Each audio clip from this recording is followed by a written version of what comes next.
Hello everyone, আশা করি তোমরা সকলেই ভালো আছো। আজকের ভিডিওতে আমরা একটা ডেসিমাল টু বাইনারি কনভার্সন দেখব। সো আমাদের আগের দিনের এক্সাম্পলটাই যদি আমরা ইউজ করি, 27 একটা ডেসিমাল নাম্বার ছিল। এইটাকে যদি আমরা বাইনারিতে কনভার্ট করি তাহলে এটা আসে 11011। এটা আমাদের বাইনারি আমরা জানি। এখন চলো তো আমরা সেই ছোটবেলার নিয়মে ফিরে যাই। আমাদের 27 দেওয়া আছে, ঠিক আছে? সো 27কে আমরা 2 দিয়ে ভাগ করলাম, কারণ আমাদের এটার বেস ছিল কত? 2। 2 দিয়ে ভাগ করলাম, তাহলে 2 দিয়ে ভাগ করলে কত আসতেছে? 27কে ভাগ করলাম 13 এবং ভাগশেষ থাকতেছে 1। 13কে 2 দিয়ে ভাগ করলাম 6, ভাগশেষ থাকতেছে 1। 6কে 2 দিয়ে ভাগ করলাম, আসতেছে 3, ভাগশেষ 0। 3কে 2 দিয়ে আবার করলাম, ভাগ করলাম, আমাদের ভাগশেষ আসতেছে কত? মানে ভাগফল আসতেছে 1, ভাগশেষ আসতেছে 1। এবং 2 দিয়ে আবার 1কে ভাগ করলাম, আমাদের ভাগফল 0 কিন্তু ভাগশেষ আসতেছে 1। এবার যদি আমরা উপর দিক পর্যন্ত কাউন্ট করা শুরু করি, মানে নিচের থেকে উপর দিক পর্যন্ত, তাহলে 11011, এইটা আমাদের ডেসিমাল টু বাইনারি, এই যে এইটাই যেটা আসলো, এটাই আমাদের বাইনারি রেজাল্ট আসলো, ঠিক আছে? সো প্রত্যেকবার এই যে যে ভ্যালুগুলো পাচ্ছি, আমি এখানে একটু মার্ক করে দেখাই, এই যে যে ভ্যালুগুলো পাচ্ছি, এইগুলো কি প্রত্যেকটা এক একটা রিমাইন্ডার ছিল না? প্রত্যেকটা রিমাইন্ডার ছিল। সো এখন যদি তুমি এমন কিছু করো, দেখো তো, আমরা এই যে যে ইন্টিজার গুলো পাচ্ছি, আমরা ইনিশিয়ালি ধরো একটা ফাঁকা স্ট্রিং রাখলাম, যে স্ট্রিং এর ভেতরে আমাদের কিছুই নাই, ঠিক আছে? সো এখন আমরা কি করব? আমরা একটা ফর লুপ ঘোরাবো। ফর লুপ ঘোরায় বা হোয়াইল লুপই নি, যেহেতু আমরা রিমাইন্ডার বের করতে চাচ্ছি।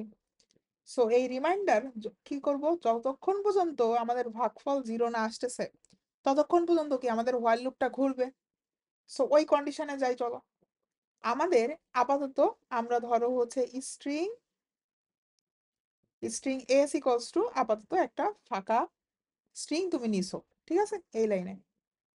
এরপর আমরা হোয়াইল লুপে ঢুকলাম। হোয়াইল আমাদের এইটাকে ধরলাম হচ্ছে আপাতত ডিজিট আকারে রাখছি।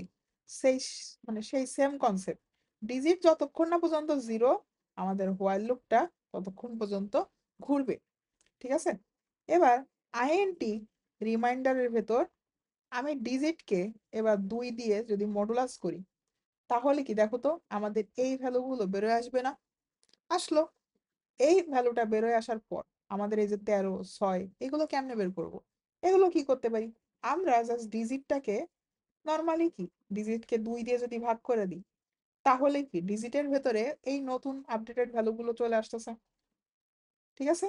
সো এখন আমাদের এই রিমাইন্ডারের ভিতরে আলটিমেটলি কি হচ্ছে বলতো, এই অর্ডারে কিন্তু আসতেছে।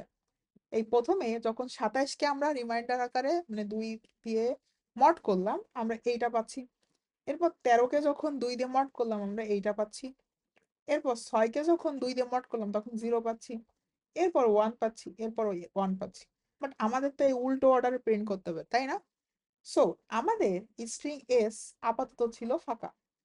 আমরা এখানে এসে কি করব, আমরা এস ইকলস টু, আমরা স্ট্রিং এ কনভার্ট করে আমাদের এই যে রিমাইন্ডার যেটা ছিল, এইটার সঙ্গে আমাদের যে এস ছিল আগের, সেটাকে অ্যাড করে দিচ্ছি, ঠিক আছে? আমরা এই রিমাইন্ডারটাকে স্ট্রিং এ কনভার্ট করলাম এবং এস এর সঙ্গে অ্যাড করছি। তার মানে কি হচ্ছে, প্রত্যেকবার দেখো তো, আমাদের স্ট্রিং আপাতত ছিল ফাঁকা, আমরা এই ফাঁকাটার সঙ্গে প্রথমে 1 ছিল, এটার সাথে ফাঁকাটা অ্যাড করলাম, ঠিক আছে, এই পাশে। তাহলে আলটিমেটলি কি আমাদের 1 থাকতেছে। ওকে, পরের ইটারেশনে আমাদের কি হচ্ছে, এই 1, এখন আমাদের স্ট্রিং এর মধ্যে কি 1 আছে না?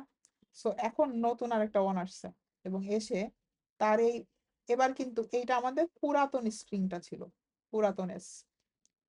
তার মানে এখন আলটিমেটলি কি হচ্ছে, আমাদের এই অর্ডারে প্রত্যেকটা আসতেছে, বাট আমরা যখন রিড করব তখন কিন্তু এই অর্ডারে থাকবে।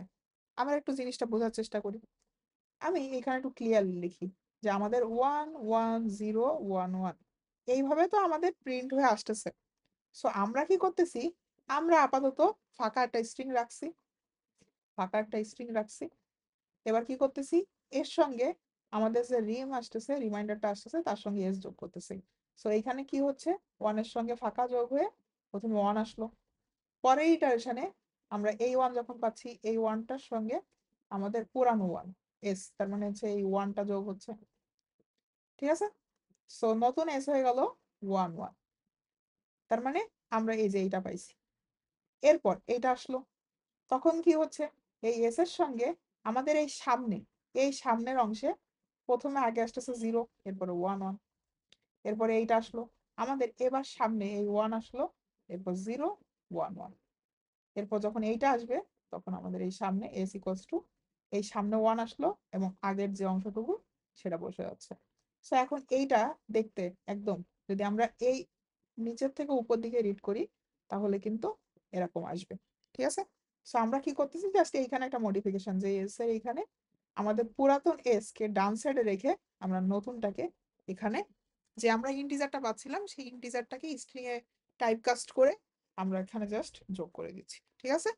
সো হোপফুলি আমরা এই যে ডেসিমেলটা ছিল, এই ডেসিমেল থেকে আমরা যে রিমাইন্ডারটা বের করলাম প্রত্যেক ধাপে, সেইখান থেকে আমরা কিন্তু আমাদের যে বাইনারি ভ্যালুটা ফাইনালি একটা স্ট্রিং আকারে এটা কিন্তু ফাইনালি পেয়ে যাচ্ছি। সো হোপফুলি এই প্রবলেমটা কিভাবে সলভ করলাম তোমরা বুঝতে পারছো।